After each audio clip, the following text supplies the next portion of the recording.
Asian news, देश की आवाज। चलो आप चालू करो। खड़े हो जाओ। नहीं चालू करो। चालू करें। करा। नमस्कार साहब, एशियन न्यूज चैनल देख रहे दर्शकों का स्वागत है। मैं इस समय आपके जनपद औरैया के टूल प्लाजा अनंतराम पर उपस्थित हूँ, क्योंकि मुझे कुछ पता चला है, आपके ज्ञात हुआ है न्यूज़ द्वारा कि आपके टूल प्लाजा अनंतराम पर कुछ टैक्स बढ़ने जा रहा है, कुछ समस्याएं हैं वाहनों के संबंध में। नमस्कार साहब। नमस्कार। आपका शुभ नाम सर? सतवीर सिंह यादव मेरा नाम है। आप साहब ये बताएं थोड़ा, जो आपके टूल प्लाजा का पता चल रहा है कि पहले अप्रैल से कुछ चेंजिंग होने जा रही है, उस संबंध में आप थोड़ा बताओ। हाँ, ये आपने सही सुना है। हमारा सामान्य प्रक्रिया हर वर्ष जो है हमारा ये अप्रैल में रेट रिवीजन होता है। WPI के अनुसार NHI हमारे को रेट रिवीजन करके जो भी परसेंटेज उनका होता है WPI के आधार पर हमारे को देती है, और हम उसको पेपर में पब्लिश कराते हैं ताकि लोगों को अवेयरनेस आ जाए।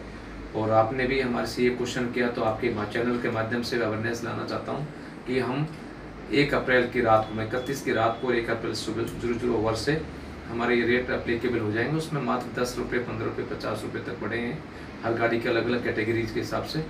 तो ये तो सामान्य प्रक्रिया है, उसके तहत गवर्नमेंट ने बढ़ाती है, हर साल बढ़ाती है, और अब की बार भी उसी प्रकार से बढ़ाएंगे। जैसे मान लो आपने कि 10 रुपये 50 रुपये बढ़ाएंगे, तो इसमें परसेंटेज क्या है गाड़ी के साथ बढ़ता है? नहीं, गाड़ी के हिसाब से परसेंटेज का होता है। जैसे ट्रैफिक WPI उनका एक फॉर्मूला है, गवर्नमेंट भारत सरकार का NHI का, तो उसके आधार पर वो बढ़ाती हैं, और हमारे पास में उसका एक नोटिफिकेशन आ जाता है। उस नोटिफिकेशन के आधार पर हम अपने सिस्टम में इसको अपडेट कर देते हैं, और अपडेट होने के बाद रात को 12 बजे से वो लागू हो जाता है। और अब डिस्प्ले भी आज हमारा शुरुआत हो गई है कि हम आने से पहले उसको डिस्प्ले करते हैं। हर एक बोर्ड पर जो रेट लिखे हुए हैं टोल प्लाजा से पहले, वो डिस्प्ले आज हमारी कंप्लीट हो जाएगी। और ये 3 दिन की प्रतिक्रिया है हमारी। आज 30 तारीख को 31 कल से रात को बढ़ना है, तो हम आज उसको पूर्ण रूप से कर लेंगे। पेपर में निकलवा दिया हम ऑलरेडी, ताकि पब्लिक को ये पता पहले से रहे कि 1 अप्रैल से हमारा रेट बढ़ने वाला है। तो जैसे साहब, जैसे आपको जो नेशनल परमिट है या नेशनल गाड़ियाँ हैं, उनके परसेंटेज में लोकल परसेंटेज है, जो वाहन प्राइवेट है, उनके क्या अंतर होएगा? नहीं, प्राइवेट वाहन लोकल के हैं उनके लिए पहले 285 का पास था, 20 किलोमीटर एरिया में रहते हैं प्राइवेट व्हीकल के लिए, तो अब 315 रुपये हो गए हैं। मैं 10%। 10%, हाँ मान के चलो, 285 से 315 हो गए, 10% उस पर क्या।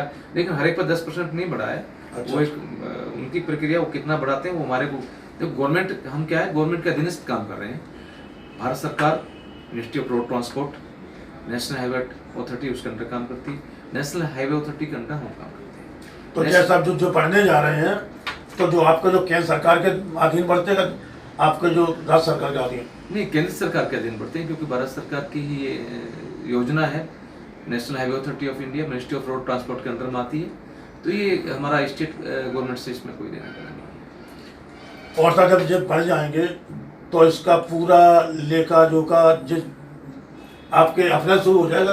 नहीं, 1 अप्रैल से हमारा जैसे हमारा ऑटोमेटिक, अब तो हम कैश तो लेते नहीं है, ऑटोमेटिक हमारा बैंक में स्क्रू अकाउंट होता है गवर्नमेंट के साथ में, वो स्क्रू अकाउंट में जमा होता रहता है, ऑटोमेटिक गवर्नमेंट के खाते में जाता है। हमारा रेवेन्यू सीधा ऑनलाइन जाता है। अच्छा। गवर्नमेंट के खाते में जाता है। गवर्नमेंट अपना आप इसको यूटिलाइज करती है, कितना पैसा हमारे को मेंटेनेंस के लिए चाहिए, कितना सैलरी के लिए चाहिए, तो हमारी कंपनी उससे लेती है गवर्नमेंट से इतना पैसा जो है। लेकिन एक बात और कहना चाहे साहब, ये तो आपने बता दिया आपके केंद्र सरकार का जो पैसा बढ़ाया जा रहा है 10%, या जिस भाव में जिस तरीके से केंद्र की नीति है, तो इसमें खाली यहीं बढ़ेंगे? आपके जो कर्मचारी यहाँ काम कर रहे हैं उनके लिए भी कोई सुविधा नहीं? कर्मचारी काम कर रहे हैं उनके लिए हर साल हमारा अप्रेजल होता है।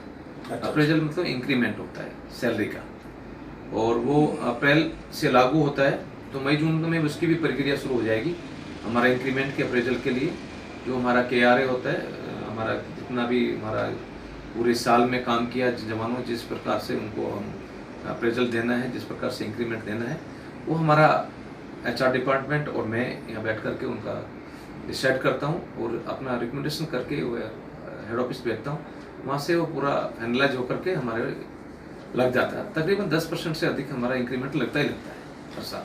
तो ये तो हर साल इसका प्रक्रिया चलती है 10% वाली, तो कर्मचारी इस साल मिलते हैं कि तो जैसे मान लो उनकी 10% बढ़ा दी, जैसे उनके भोजन जो पैसे कटते होंगे हर साल, तो उसमें भी बढ़ोतरी होगी क्या? उसमें भोजन का इससे कोई लेना देना नहीं। अच्छा।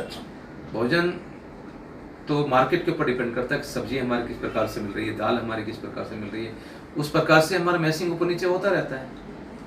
ऐसा भोजन से इसका कोई संबंध नहीं है। अब भाई फिक्स कर दिया रेट, वो जो मार्केट में रेट होगा वो जितना एक महीने में हो सकता है कम हो जाए रेट सब्जी के, दाल के, एक महीने में बढ़ जाए तो मैसिंग ज़्यादा आ जाती है। ऐसा उसमें भोजन से कोई संबंध नहीं है इसका। तो मतलब कर्मचारियों का हर साल हर महीने रेट घटते बढ़ते रहते हैं, ये कोई परमानेंट है कि एक ही रेट? खाने के रेट बढ़ते रहते हैं। अच्छा। खाने में रेट बढ़ते थे क्योंकि खाने का मार्केट के ऊपर डिपेंड है हमारा। हम दाल, चीनी, चावल, आटा जो भी खरीदते हैं, सब्जी खरीदते हैं, वो मार्केट से खरीदते हैं। मार्केट में तेज रेट से आएगी तो हमारी मैसिंग थोड़ी सी 2-4 रुपये बढ़ जाती है। अगर कम आती है तो घट जाती है, अगर कम आती है तो घट जाती है। तो एवरेज 40 से 45 रुपये पर डे का, तीनों टाइम का खाना हमारा 45 रुपये, मतलब कि 15 रुपये खाना पर डे या 17 रुपये से अधिक डाइट नहीं आती है खाने की। तो देखिए सब कर्मचारियों की तो मतलब कोई दिक्कत नहीं है, वो 10-5 रुपये ऊपर नीचे होते रहते हैं।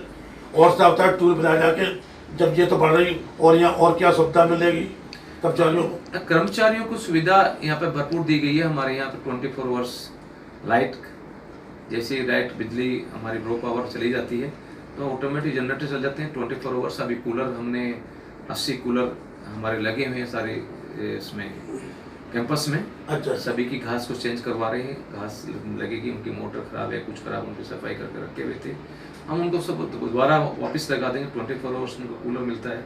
जो सीनियर पर्सन है उनके लिए एसी भी लगा हुआ है, बूथों के अंदर एसी लगा हुआ है। जवान जब ड्यूटी पे जाते हैं तो एसी में बैठते हैं, एसी की सर्विस चालू है, एसी का हर साल मेंटेनेंस कराते हैं हम एसी का। बूथ के अंदर बैठते हैं उनको ताकि कंफर्ट महसूस हो। मेरी यही सोच रहती है कि उनकी लुक आफ्टर करना, खाने की सुविधा में गर्मी के टाइम पे हमारा फ्रिज वगैरह सब कुछ चालू रहता है, यहाँ पहले से सुविधा है। वैसा कुछ नहीं है कि खाने में हमारा स्टैंडर्ड पहले से मेंटेन है। एम्प्लॉय की लुक आफ्टर के लिए हमारी कंपनी कहीं भी कोताही नहीं बरतती, उनका खाने का विशेष ध्यान रखती है, उनका एडमिनिस्ट्रेशन का ध्यान रखती है। तो वही हमारे कमाने के स्रोत हैं और कंपनी के कमाने के स्रोत हैं। देखिए साहब, हमारे डिप्टी जनरल मैनेजर ने बताया कि जो हमारे देश के प्रधानमंत्री नरेंद्र मोदी जी की जो सुविधाएं हैं, इस सरकार में सुविधाएं मिलती हैं खाने की, पीने की या स्वास्थ्य की, या कोई बीमारी वगैरह या बीमार होता है कर्मचारी, उसके लिए क्या सुविधा मिलेगी? हाँ, बीमार कर्मचारी होता है तो हमारी एम्बुलेंस यहाँ पर अवेलेबल रहती है। 3 डॉक्टर्स हमारे पास अवेलेबल हैं, वो 24/7 उनकी ड्यूटी रहती है। 3 डॉक्टर्स, बल्कि 4 रखता हूँ, एक छुट्टी चला जाता है तो रिप्लेसमेंट के लिए 4 डॉक्टर हैं। उनको अच्छा पैरामेडिकल का कोर्स किया हुआ उन्होंने। और बाइदी में ज़्यादा सीरियस होता है तो हमारे CHC अजीतमल है, CHC महवा है, उन डॉक्टरों से हमारा अच्छा फैमिली टर्म्स है, क्योंकि हम परदेसी आदमी हैं। हम यहाँ पे उनसे लोगों से, क्योंकि मेरे पास में 180 आदमी की स्ट्रेंथ है, कोई ना कोई परिवार में बीमार होता रहता है तो मुझे उनको देखना, बीमार होना तो एक मुखिया का दर्द होता है ना। फिर मैं इन लोगों से लाइजन रखता हूँ, डॉक्टर्स से, बेचारे बहुत हमारी फैमिली की तरह ट्रीट करते हैं और हमारे एम्प्लॉय उनके पास जाते हैं तो उनको बहुत अच्छी दवा मेडिसिन देते हैं और ये तो सामान्य प्रक्रिया चलती रहती है। देखिए साहब, हमारे डिप्टी मैनेजर ने बताया कि यहाँ पर जो कर्मचारी रहते हैं उनकी दवाई व्यवस्था सब ओके, अगर ज़्यादा बीमार है तो उसको सीधे स्वास्थ्य केंद्र भेजा जाता है अजीतमल। और इसके अलावा साहब ये होता है, यहाँ तो ये तो रही आपकी कर्मचारी व्यवस्था वाली, अगर यहाँ कोई लड़ाई झगड़ा हो जाए, कोई बात हो जाए तो उसके लिए क्या आपके पास क्या सुविधा है? पहली बार तो मालिकी के पास जो कर्मचारी रहते हैं उनकी दवाई व्यवस्था सब ओके, अगर ज़्यादा बीमार है तो उसको सीधे स्वास्थ्य केंद्र भेजा जाता है अजीतमल। और इसके अलावा साहब ये होता है, यहाँ तो ये तो रही आपकी कर्मचारी व्यवस्था वाली, अगर यहाँ कोई लड़ाई झगड़ा हो जाए, कोई बात हो जाए तो उसके लिए क्या आपके पास क्या सुविधा है?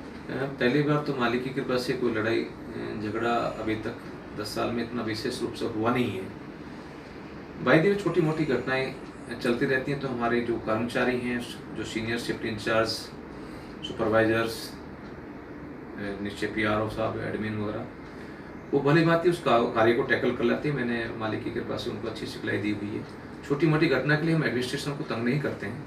बाई दी में कुछ ब्लंडर चीज़ होती है तो हमारे पास चौकी उपलब्ध है, 24/7 यहाँ पे पुलिस डिपार्टमेंट उपलब्ध रहता है।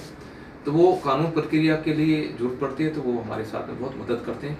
कप्तान साहब, DM साहब के बहुत सख्त निर्देश हैं कि कोई भी गवर्नमेंट रेवेन्यू को उगाने में जितनी सुविधा आप प्रदान कर सकते हैं, पुलिस डिपार्टमेंट को ये हिदायत दी गई है तो हमारे वो कोऑपरेट करते हैं। जो भी चौकी इंचार्ज हैं बदलते रहते हैं, आते हैं इंचार्ज, सिपाही, दीवान जी, तो यहाँ पे 24/7 यहाँ पे रहते हैं। तो मालिकी के पास अभी तक मुझे कोई 10-12 साल में कोई ऐसी ज़्यादा दिक्कत नहीं आई है और ना मुझे आगे लग रही संभावना है कि आएगी। तो मैं शुक्रगुजार करता हूँ मालिक, इनका तहे दिल से शुक्रिया अदा करता हूँ लोकल एडमिनिस्ट्रेशन डिस्ट्रिक्ट औरैया का कि मुझे भरपूर सहयोग मिला है आज तक भारत सरकार के राजस्व को बढ़ाने में। देखिए साहब, उन्होंने बताया कि पहले तो इनका खुद प्राइवेट स्टाफ है जो व्यवस्था लैस होकर रहते हैं। इसके अलावा आपके पुलिस कप्तान औरैया और जिलाधिकारी औरैया के माध्यम से यहाँ पुलिस फोर्स, यहाँ पर आपके पुलिस फोर्स के लिए ये खोला गया है, चौकी है। यहाँ पर 24 घंटे उपलब्ध रहता है पुलिस फोर्स। चौकी इंचार्ज रहते हैं अभितार साहब, कोतवाल प्रभारी एसडीओ साहब 24 घंटे यहाँ पे आना जाना बनी रहता। और साहब ये बताएं अंत में आप अपने क्षेत्रवासियों और देशवासियों को क्या कहना चाहते हैं? बस उस मालिक से प्रार्थना करता हूँ कि हमारे क्षेत्र में जो हमारे पड़ोसी नेबर गांव हैं, हमारे एम्प्लाई, उनकी ऊपर उनकी रहमत बनी रहे। उस मालिक से मेरी यही प्रार्थना रहती है, परिवार में सब खुशहाल रहे, दुख का कोई कष्ट ना आए। कष्ट भी आता है तो उसको सहने की ताकत हमें बख्शे।